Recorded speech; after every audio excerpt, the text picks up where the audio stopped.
ഇംഗ്ലണ്ടിനെതിരായ ആദ്യ ഏകദിനത്തിൽ 4 വിക്കറ്റിനായിരുന്നു ടീം ഇന്ത്യ വിജയം സ്വന്തമാക്കിയിരുന്നത്. ആദ്യം ബാറ്റ് ചെയ്ത ഇംഗ്ലണ്ട് ഉയർത്തിയ 249 റൺസ് വിജയലക്ഷ്യം ടീം ഇന്ത്യ 38.4 ഓവറിൽ 6 വിക്കറ്റിലാണ് മറികടന്നത്.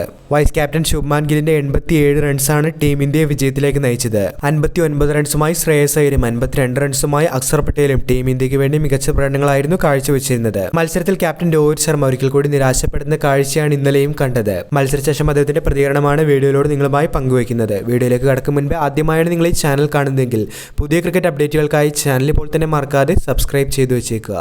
ജഡേജയുടെയും അരങ്ങേറ്റക്കാരൻ ഹർഷിത് റാണയുടെയും 3 വിക്കറ്റ് പ്രകടനത്തോടു കൂടി ഇംഗ്ലണ്ടിനെ 248 എന്ന സ്കോറിലേക്ക് ഒതുക്കാനായി ടീം ഇന്ത്യക്ക് ഇന്നലെ സാധിച്ചിരുന്നു. ഇംഗ്ലണ്ട് നിരയിൽ 52 റൺസ് നേടി ജോസ് ബട്ട്ലറും 51 റൺസുമായി ബദേലുമാണ് ടോപ്പ് സ്കോറർമാരായി മാറിയത്. ടീം ഇന്ത്യയുടെ വിജയത്തെക്കുറിച്ച് ക്യാപ്റ്റൻ രോഹിത് ശർമ്മ പറഞ്ഞത് ഇങ്ങനെയായിരുന്നു: ഒരുപാട് സന്തോഷമുണ്ട്. ഒരുപാട് നാളുകൾക്ക് ശേഷമാണ് ഞങ്ങൾ ഈ ഫോർമാറ്റിൽ കളിക്കുന്നത് എന്ന് എല്ലാവർക്കും അറിയാം. ഇംഗ്ലണ്ട് നന്നായി തുടങ്ങിയെങ്കിലും മത്സരത്തിലേക്ക് തിരികെ വരാനായി ടീം ഇന്ത്യക്ക് സാധിച്ചു. മധ്യനിരയിൽ ഒരു ലെഫ്റ്റ് ഹാൻഡ് ബാറ്റ്സ്മാനെ ഇറക്കുക തന്നെയായിരുന്നു തങ്ങളുടെ ഉദ്ദേശം. അവരുടെ സ്പിൻ ബൗളിങ്ങിനെ കൃത്യമായ രീതിയിൽ നേരിടാനായി തങ്ങൾ ഏൽപ്പിച്ച കർത്തവ്യം അക്സർ പട്ടേലിന് നിർവഹിക്കാനായി സാധിച്ചിട്ടുണ്ട്.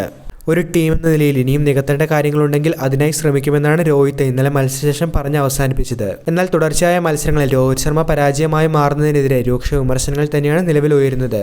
മുൻ താരങ്ങൾ ഉൾപ്പെടെ രോഹിത്തിന്റെ പ്രകടനത്തിൽ അതൃപ്തി രേഖപ്പെടുത്തി രംഗത്തുണ്ട്. കുറച്ചുകൂടി ശ്രദ്ധിച്ച് രോഹിത് ബാറ്റ് ചെയ്യേണ്ട സമയം അതിക്രമിച്ചിട്ടുണ്ട് എന്നാണ് സോഷ്യൽ മീഡിയയിലൂടെ വിമർശകർ ചൂണ്ടിക്കാണിക്കുന്നത്.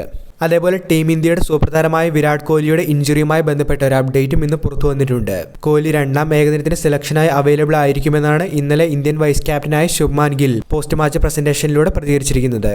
അദ്ദേഹം ഇഞ്ചുറിയിൽ നിന്നും റിക്കവേർഡ് ആണ് എന്നും ടീമിനൊപ്പം അടുത്ത മത്സരത്തിൽ ഉണ്ടാകുമെന്നുള്ള സൂചനയുമാണ് അദ്ദേഹം ഇപ്പോൾ നൽകിയിരിക്കുന്നത്. വീഡിയോ അവസാനിക്കുന്നു. പുതിയ ക്രിക്കറ്റ് അപ്ഡേറ്റുകൾക്കായി ചാനൽ ഇപ്പോൾ തന്നെ മറക്കാതെ സബ്സ്ക്രൈബ് ചെയ്തു വെച്ചേക്കുക.